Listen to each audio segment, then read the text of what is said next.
নির্বাচনে দিদির সবচেয়ে পছন্দের সংগঠন হলো মহিলারা। মহিলা সংগঠনকে একত্রিত করার লক্ষ্যে ও মহিলাদের প্রতি রাজ্য সরকারের একাধিক কর্মসূচি নিয়ে রবিবার নকশালবাড়িতে অনুষ্ঠিত হলো অঞ্চলে আঁচল।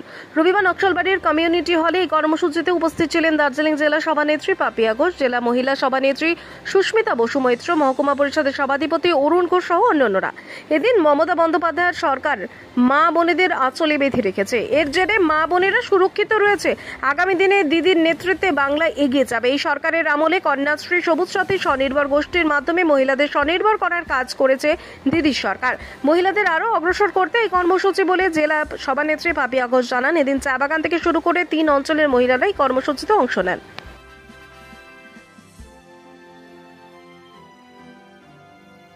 পশ্চিমবাংলার সাথে সাথে দার্জিলিং জেলার সমতলের শহর গ্রাম মিলিয়ে 10টা ব্লকে আমাদের আজকে মনে হয় সুস্মিতা 9 নম্বর, না এটা আমাদের 9 নম্বর সভা। এরপর আগামীকাল মাটিগাড়া 2 নম্বর ব্লক দিয়ে আমাদের সভা শেষ হতে চলেছে। আবার নতুন কর্মসূচি, আবার নতুন কিছু নিয়ে আমরা আবার শুরু করব। দেখুন, মহিলাদের ভোটকে ঐক্যবদ্ধ করতে আমাদের হয় না। মহিলারা ঐক্যবদ্ধ অলরেডি এবং মহিলারাই ভোট করছে।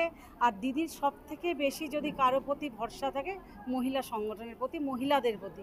কারণ মহিলারা কিন্তু দিনের পর দিন তাদের, আমি কাউকে ছোট করছি না, সবাই করছে, কিন্তু মহিলারা কোথায় যেন অগ্রণী ভূমিকা গ্রহণ করেছে।